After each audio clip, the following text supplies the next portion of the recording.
northwest corner of Minnesota, we have a selection from the train archives of Gary Anderson.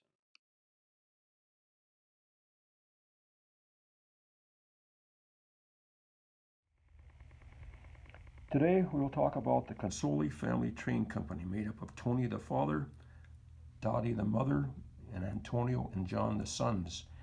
In 1977 he contacted Western Coil because he had a train set of theirs and he was missing parts. He ended up buying the parts they had left and their dies.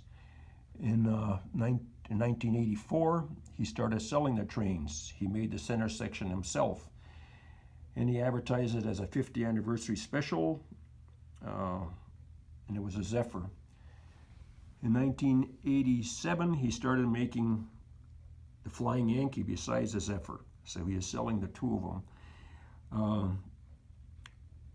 In 1984, he bought United States Toy Train Company when they had 700 Marx double reduction motors. In February of '82, he started coming out with the Comet, which is what we'll be talking about. If you look at the stripe along the bottom, it goes all the way around the front of the nose. The Spring York show, this is the first time he showed the Comet in 1991. He also showed it in the fall York show of '91. In '91, he also sold the Zephyr and the Flying Yankee dies to someone else. In 1992, he died. This is the folded paper, the paper that you would fold out to make the connectors between the vestibules. This is an article that Tony had in TCA October of '86 showing how the family was making the parts. Bob Thone was a good friend of the family. He ended up given all the extra parts that they had left over from the Comet. The one he bought, the first one at the York Spring show, the one on the right, he bought that one. And the red one was Tony had given it to him at that fall show. And he had enough parts to make roughly 3 sets, which he sold. That's it. This is the first of my 3 Consoli Comets. I bought this one in York from a Tony Roy. I seen him one time and he had it in display, and then the second time I come back I was able to buy it. And if you look, it's got Comet and Boston, and then there's the middle car, and they're held together with this truck with pins that come up. And the back car says Providence and Comet. And this one did not come with window strips, but I have the machined ones here, which I probably will never install. And this one is interesting in that it's almost pieced together. It's open on the bottom, and then it's welded together, kind of. And there's little tabs on the top up here that would hold the paper vestibule. Like I said, this one has a Marx double reduction motor, which Tony had bought the United States Toy Train Company. They had 700 of them. And I'll show you, this is the open top, closed bottom, which is on some of the other trains, and there's where the pin would go to connect them together. So this is the first of my sets, 3-unit sets. And this one does not have lights in it either. Some of the other ones have lights later on.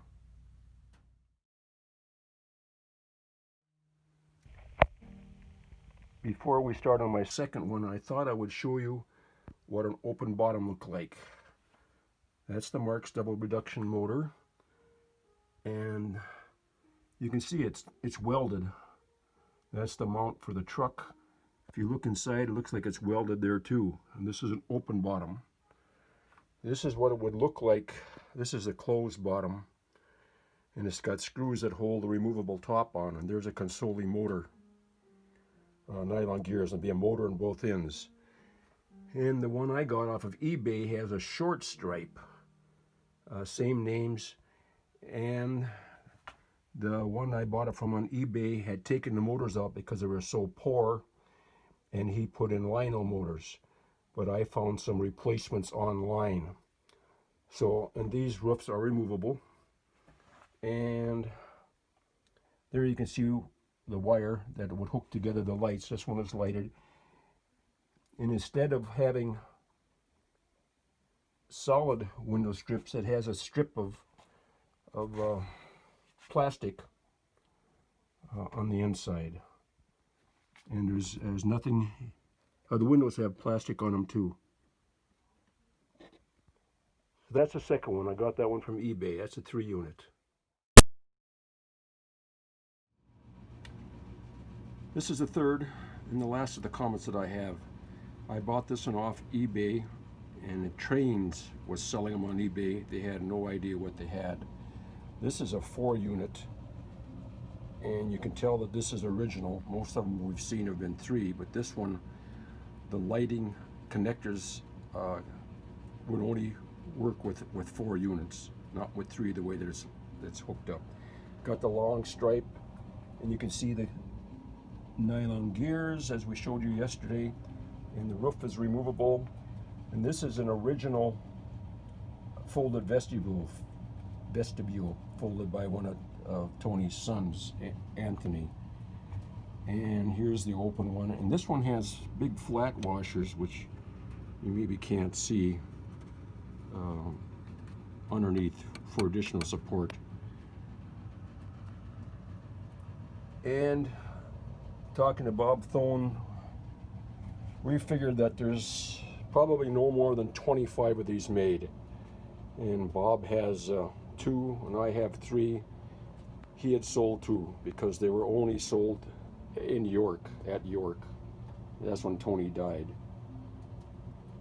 So, and as long as you're here, we'll show you Louis again, just being admired by his campus cuties. That's it.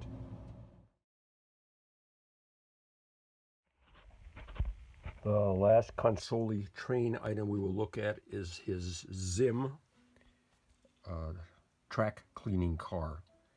And if you look in the corner, it says Consoli Trains, and I have 2 shells, red and the yellow, and then I have a dark green one with the track wiper pad and the O-gauge motor.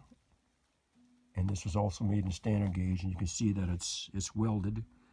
And in front, there's an impeller.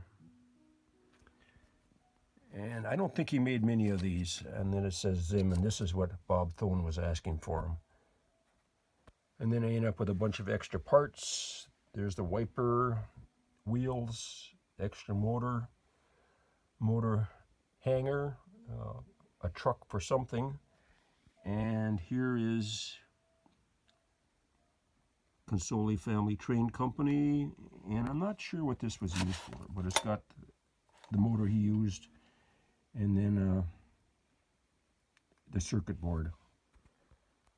So that's the end of the Consoli.